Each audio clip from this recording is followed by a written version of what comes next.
Good afternoon, everybody. My name is Karen Morgan. I'm an executive council member with AARP in Maryland, and this is Protect Week, when we shine a spotlight on all things related to the prevention of elder financial exploitation and abuse. And this is one of a series of interviews that we're doing during Protect Week to highlight different facets of this horrible crime.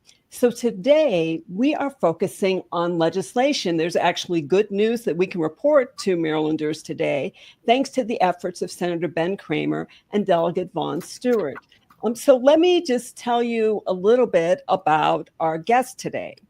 Senator Kramer has long been an advocate for consumer protection, especially for consumer protection directed at people 50 and older and their families. He's been the sponsor of a number of bills that relate to keeping finances safe for people who are older as well as their families. He, as a true son of Maryland, he was born and raised here in Maryland and represents District 19 in Montgomery County. He's a small business owner. He's married with 3 grown children.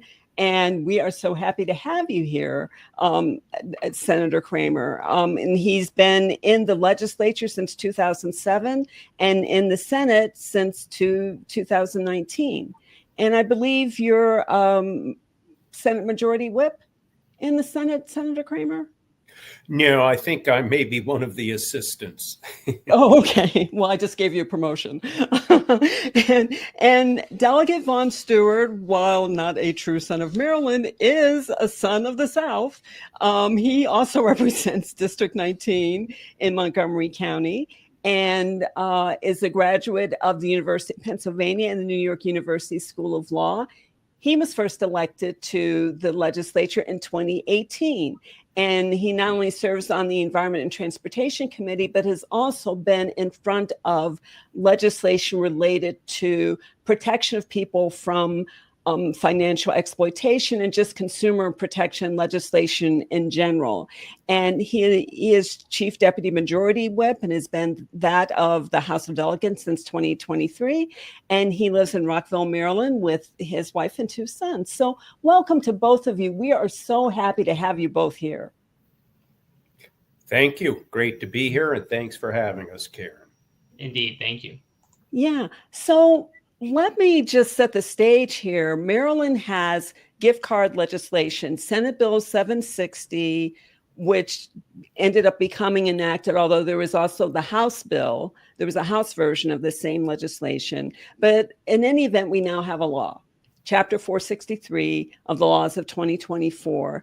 And Maryland is joining one of only a small group of states that actually have legislation targeted toward preventing theft of gift cards. And I think the other states are New York, New Jersey, Rhode Island, and New York, New Jersey, Rhode Island, and now Maryland. And then there are other states that are considering similar legislation, but so far Maryland's part of a pretty small group.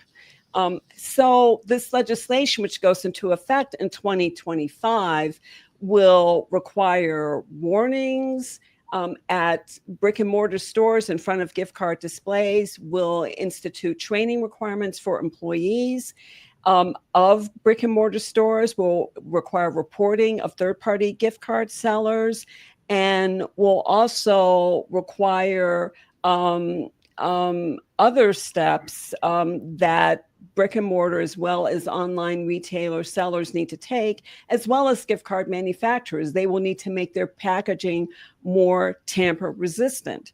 So let me start with you, Delegate Stewart. What was your motivation for introducing this bill? Sure. Thanks, Karen. And again, thank you for having us.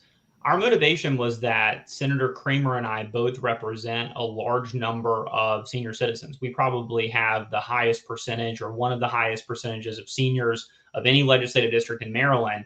And whether you're a senior or not, pretty much everyone either has experienced or knows someone who's experienced at least an attempted gift card fraud.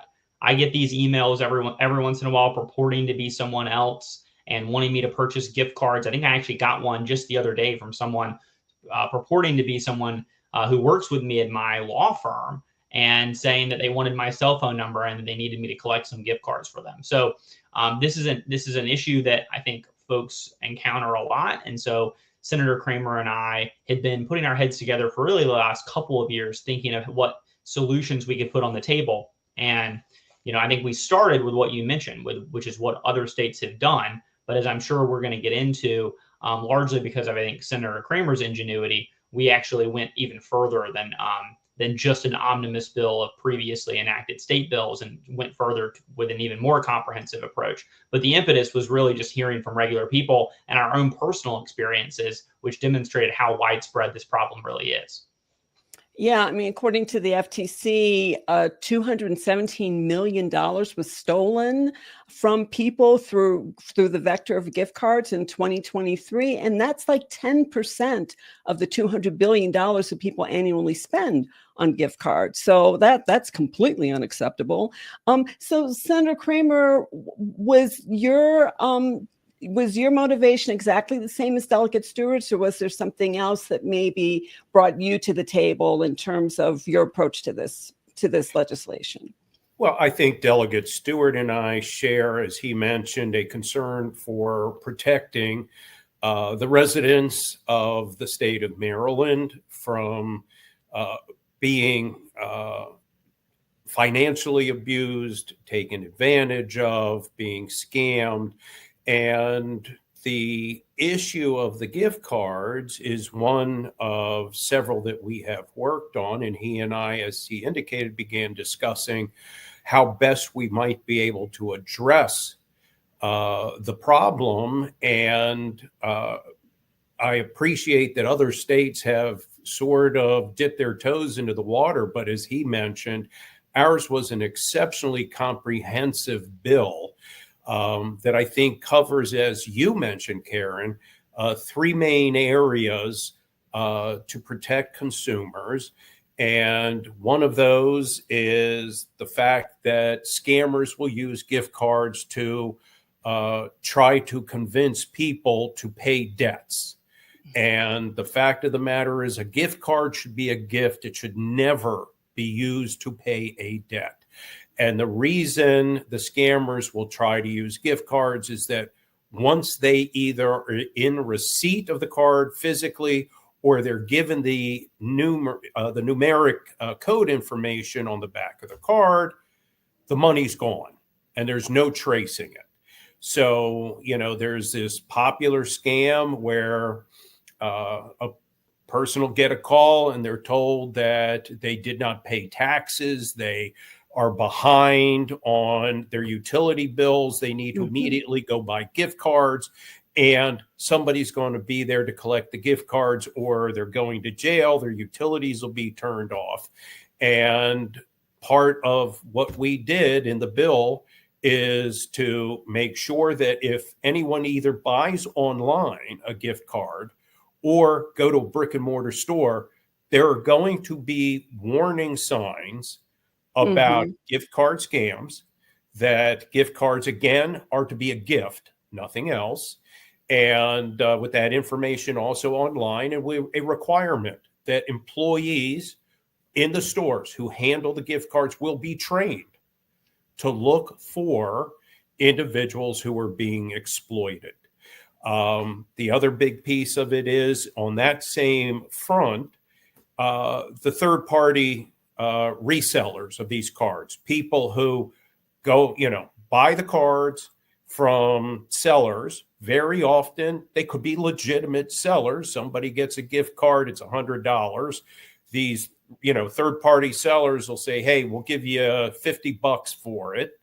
Right. And they get the card and then they resell it for $75. So somebody gets a $100 gift card for $75 and the resellers made $25. But that's also been a significant source for the scammers to sell illegally gotten gift cards.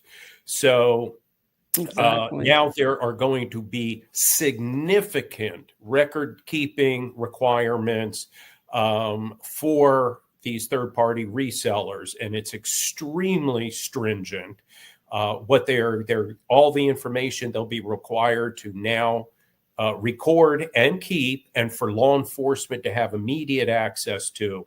And then the third piece that was so important was the gift card draining. And that's where The the packaging scammers comes in. go into the stores, yank the gift cards off the shelf, because at that point they have not been activated, so there's no value. They take the cards out of the store, they record all the numeric information on the backs of the cards, and then return them to any store that sells gift cards, put them on the shelves. The moment somebody comes in, activates the card and puts money on it, the scammers have that information and suck the money right off and disappear with the cash. So that's what the bill, the three components of the bill, were directed at.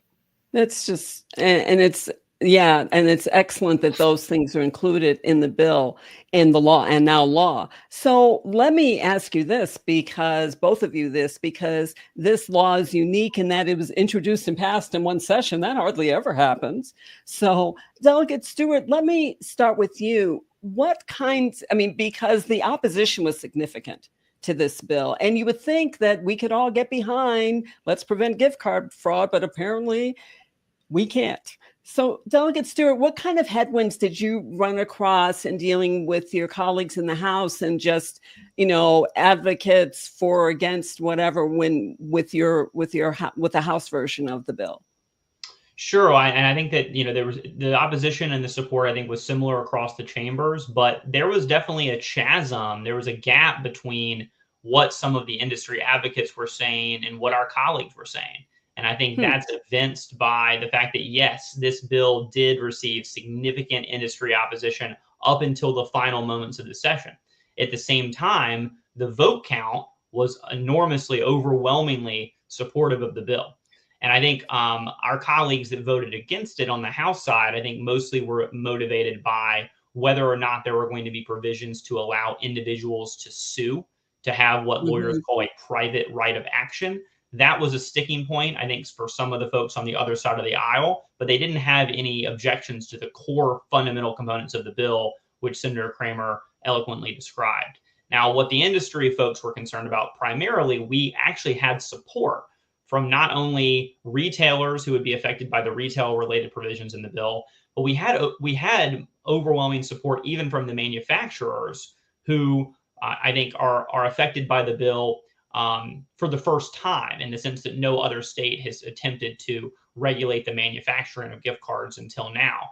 I think there are three major manufacturers of gift card in the country, and two of the three were with us. They didn't necessarily come enthusiastically to the table, but they ultimately realized that this was probably going to happen, that the time was now to finally make some changes on this. And really, the biggest opposition we have was from the third manufacturer, which hired lobbyists and really kind of carried out an all-out assault on the bill. And that was ultimately the trickiest thing to overcome. But like I said, your initial question about, well, this seems like everyone should get on board. I really do think that sentiment was broadly felt across the members of the General Assembly. It's just one affected industry group was trying to protect its profits and its bottom line and shareholders and trying to kill the bill. And that was, I think, the biggest obstacle, the biggest headwind that we had to overcome. And I just remember personally watching the General Assembly in the last minutes of the session. Has the conference met? Are they? Well, what happened? Was there a vote? I don't see anything. This is terrible.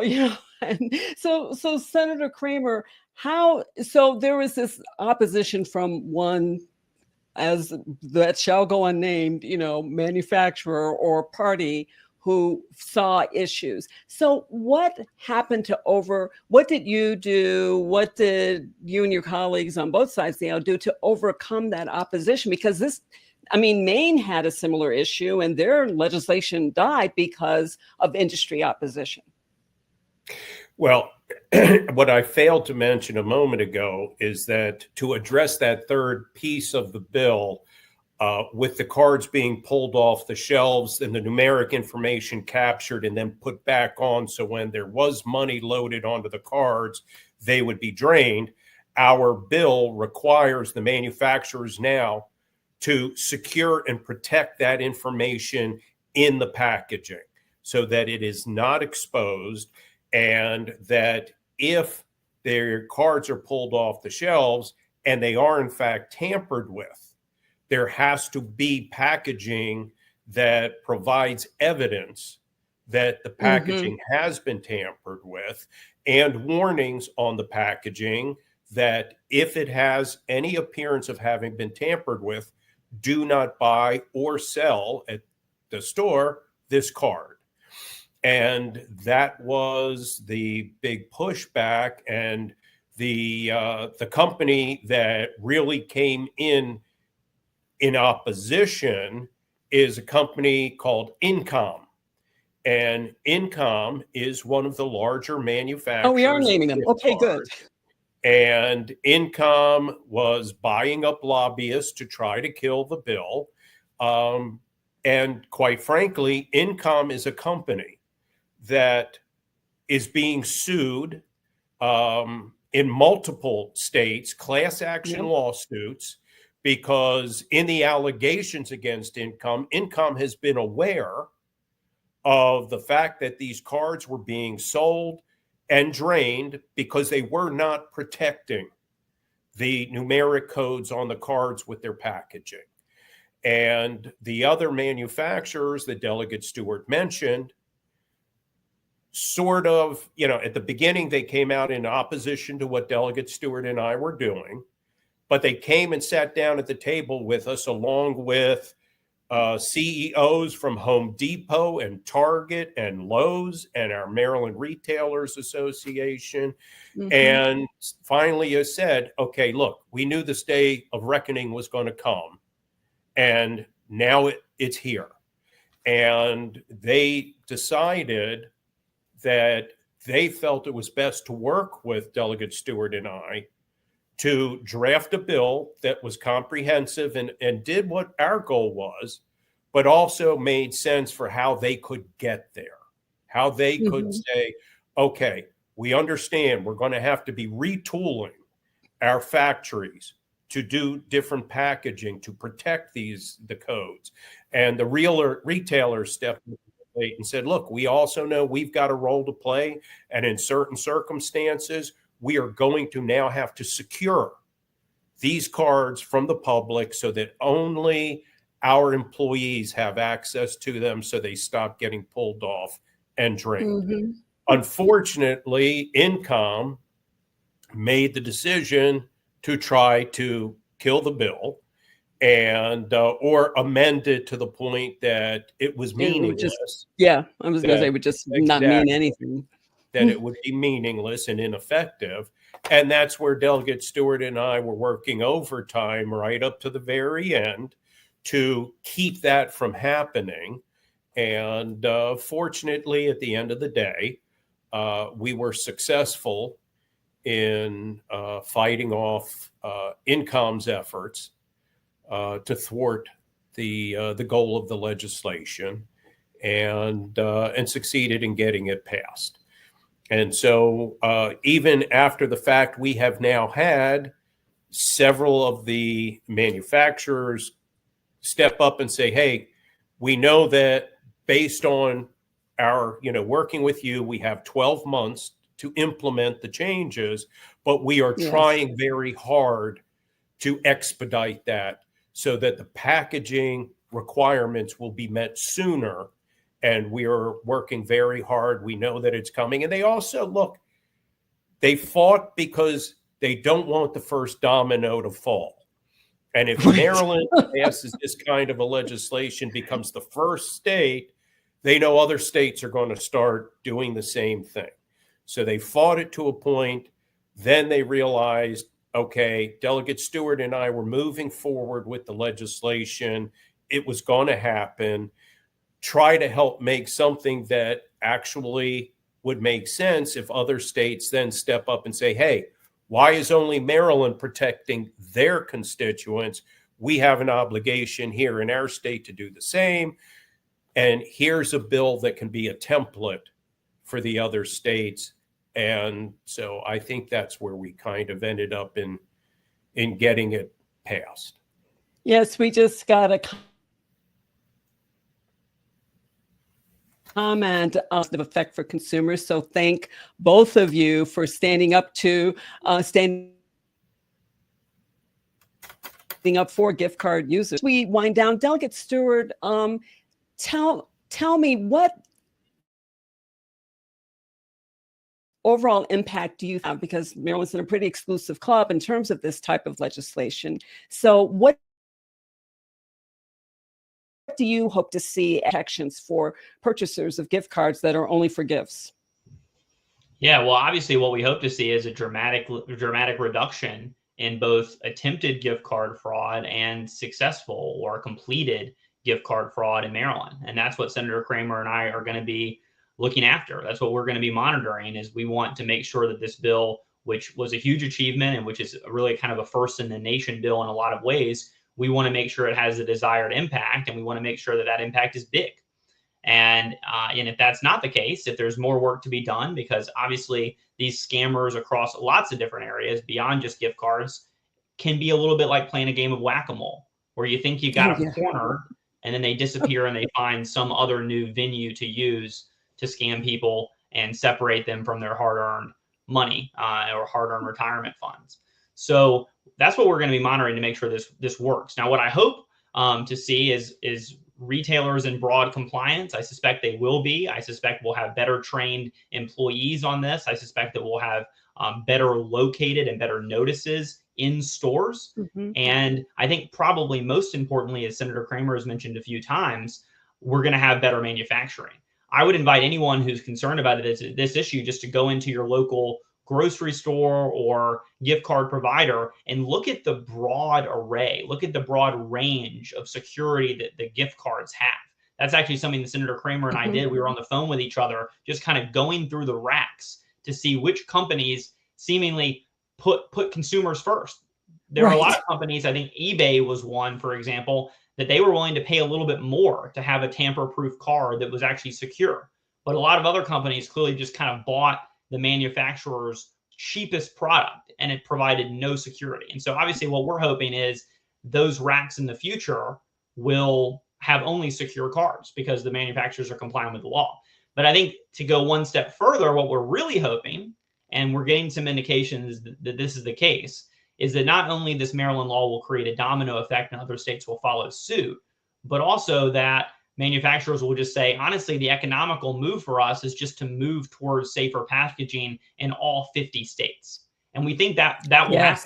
And I also think that's because the incomes of the world fought this so hard because they also think that will happen. They think this is not just a one, Maryland being a small state issue, that this is going to have to be a compliance issue that they're going to have to endeavor to complete across 50 states. And that's what we're hoping for.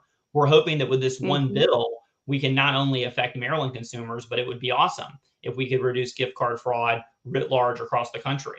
But hey, if somehow the scammers figure out another way, we'll be back with another bill until we eradicate this problem. They're very busy trying to figure out another way, but at least they've got a major speed. So Senator Kramer, can you, we've got like 1 minute left. Can you give me an idea of what you think the Office of Attorney General will do to help with this? Yeah, actually, the Attorney General's office was very helpful with us working on the legislation during the session in support of the legislation. I think that Delegate Stewart is spot on, and the industry pretty much admitted it, that if they have to retool their manufacturing process to meet Maryland's law now, they will very likely be changing their packaging for all their gift cards wherever they are sold. So I think that Maryland will in fact have a big impact on the industry, but the Attorney General's office has made it very clear that they're prepared to enforce the new law.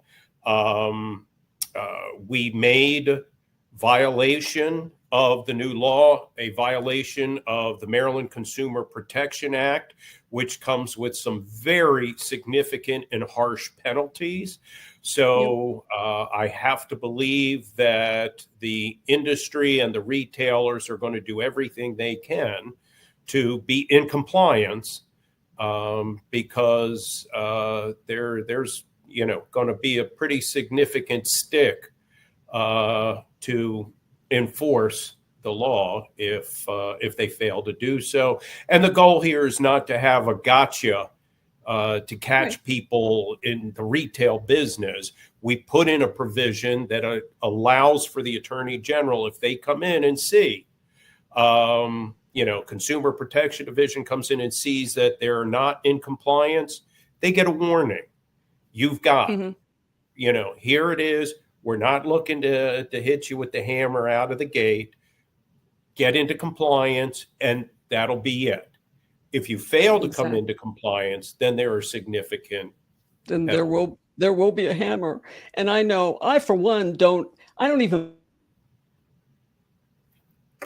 buy gift cards because I'm just so for family members. I'm like, I'm not giving them a gift card. I'll just give them the money